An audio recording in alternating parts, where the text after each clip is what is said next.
S yes sir, ಇನ್ನೂ ಜಾಸ್ತಿ ಇದ್ರ ಬಗ್ಗೆ ಚರ್ಚೆ ಮಾಡೋದಿದೆ. ಸೊ ಅದ್ರ ಬಗ್ಗೆ ಇವಾಗ ನಮ್ಮ ಜೊತೆ ಈ ಒಂದು ಬಜೆಟ್ ಚರ್ಚೆಯಲ್ಲಿ ಭಾಗಿಯಾಗಿರುವಂತವರು ಕಾಂಗ್ರೆಸ್ ವಕ್ತಾರರಾದಂಥ Balakrishna Yadav sir. Sir, welcome to show ಕಾರ್ಯಕ್ರಮ ಸರ್. ಸರ್, ಈಗ ನಾವು ಹೆಚ್ಚಾಗಿ ಈಗ ಕಾಂಗ್ರೆಸ್ ಕೂಡ ಈಗಾಗಲೇ ಒಂದು ರೀತಿಯಾಗಿ ಹೇಳ್ತಾ ಇದೆ, ಅಂದ್ರೆ ಯಾವುದೇ ತೀರದಂತ ರಾಜ್ಯಕ್ಕೆ ಮಲತಾಯಿ ಧೋರಣೆಯನ್ನ ಮಾಡುತ್ತೆ ಬಜೆಟ್, ಕೇಂದ್ರ ಬಜೆಟ್ ಅಂತ. ಈಗ ರಾಜ್ಯಕ್ಕೆ ಕಾಂಗ್ರೆಸ್ನ ನಿರೀಕ್ಷೆಗಳೇನು ಅಂತ ಬಜೆಟ್ನಲ್ಲಿ? ಕಾಂಗ್ರೆಸ್ನ ನಿರೀಕ್ಷೆಗಳೇನು ಅಂತ ಹೇಳಿದ್ರೆ ತುಂಬ ದೊಡ್ಡ ಪಟ್ಟಿನೇ ಇದೆ.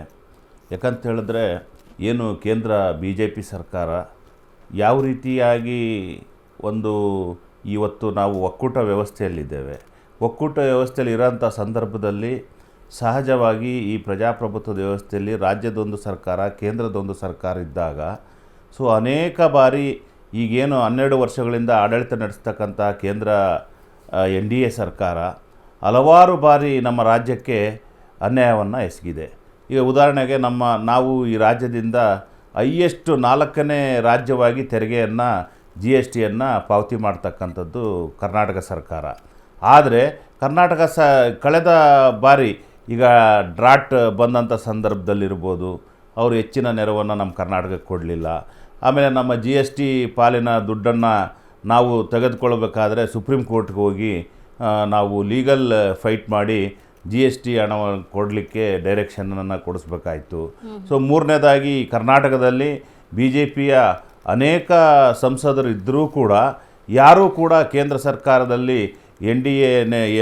NDAಯಲ್ಲಿ ಸಂಸತ್ನಲ್ಲಿ ಹೋಗಿ ಅಥವಾ ನಿಯೋಗಗಳಲ್ಲಿ ಹೋಗಿ ಅವರು ಧೈರ್ಯವಾಗಿ ಸನ್ಮಾನ್ಯ ಮೋದಿಯವರ ಎದುರು ನಿಂತು ನಮ್ಮ ರಾಜ್ಯಕ್ಕೆ ಸಿಗಬೇಕಾದಂತಹ ಪಾಲನ್ನು ಕೊಡಲಿಕ್ಕೆ ತಯಾರಾಗಲಿಲ್ಲ.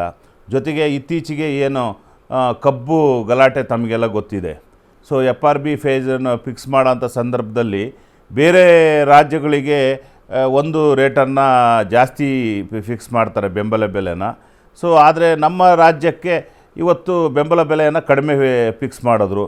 ಸೊ ಅದರ ಒಂದು ವಿಚಾರವಾಗಿ ಇತ್ತೀಚೆಗೆ ಒಂದು ಏನು ಹುಬ್ಬಳ್ಳಿ, ಧಾರವಾಡ, ಆ ಕಡೆ ಬೆಳಗಾಂ ಸೈಡೆಲ್ಲ ಎಷ್ಟು ರೈತರು ಪ್ರತಿಭಟನೆಗಳು ಆದವು ಅಂತಕ್ಕಂಥದ್ದು ತಮಗೂ ಕೂಡ ತಿಳಿದಿದೆ.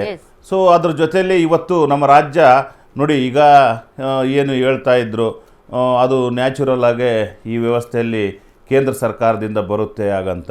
ಸೊ ಅನೇಕ ಸಂದರ್ಭಗಳಲ್ಲಿ ನಾವು ಹೋರಾಟ ಮಾಡಿರೋದನ್ನ ನಾವು, ಆಮೇಲೆ ಏನು ರೈತ ಸಂಘಟನೆಗಳು, ಆಮೇಲೆ ಸಾರ್ವಜನಿಕ ಸಂಘಟನೆಗಳು ಎಲ್ಲವೂ ಕೂಡ ಇವತ್ತು ಈಗ ಕಾರ್ಮಿಕರು ವಿಚಾರದಲ್ಲೂ ಕೂಡ ನಾವು ನಮ್ಮ ಸರ್ಕಾರ ಇದ್ದಂಥ ಸಂದರ್ಭದಲ್ಲಿ ಕಾಂಗ್ರೆಸ್ಸು ಕಾರ್ಮಿಕರಿಗೋಸ್ಕರ ಅನೇಕ ESI ಹಾಸ್ಪಿಟ್ಲ್ಗಳನ್ನು ನಾವು ತೆರೆದ್ವಿ.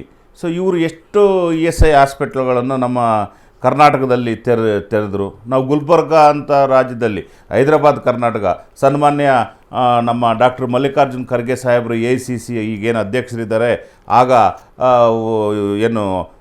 ಇದು ಯಾವುದು ಕಾರ್ಮಿಕ ಸಚಿವರಾಗಿದ್ದರು.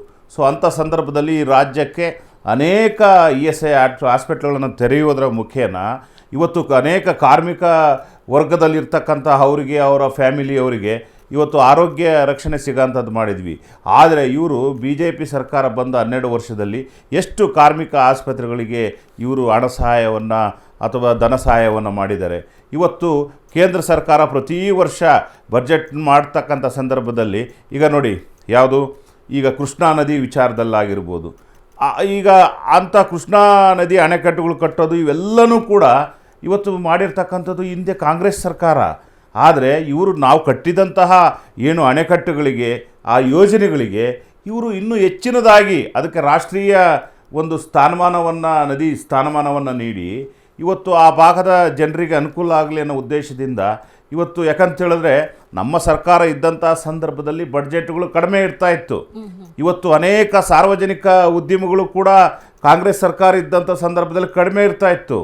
ಇವತ್ತು ದಿನ ಬೆಳೆದಂತೆ ನಾವು ವಿಚಿತ್ರ ಭಾಳ ಉದ್ಯೋಗಗಳು ಕೂಡ ಸೃಷ್ಟಿಯಾಗ್ತವೆ. ಸಾರ್ವಜನಿಕ ವಲಯದಲ್ಲಿ ಅನೇಕ ಹೊಸ ಉದ್ಯಮಗಳು ಸೃಷ್ಟಿಯಾಗ್ತಾ ಇದ್ದಾವೆ.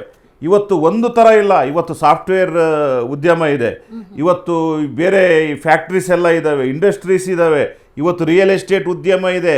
ಇವತ್ತು ತೆರಿಗೆ ಅಂತಕ್ಕಂಥದ್ದು ಎಸ್ಪೆಷಲಿ ನಮ್ಮ ಈ ಕರ್ನಾಟಕದಿಂದ 4ನೇ ಸ್ಥಾನದಲ್ಲಿದ್ದೀವಿ ನಾವು ಕಟ್ತಕ್ಕಂಥದ್ದು. ಆದರೆ ಕೇಂದ್ರ ಸರ್ಕಾರ ಇವತ್ತು ಅದನ್ನು ನಾವು ಏನು ಮತ್ತೆ ಡಿಸ್ಟ್ರಿಬ್ಯೂಟ್ ಮಾಡಬೇಕು.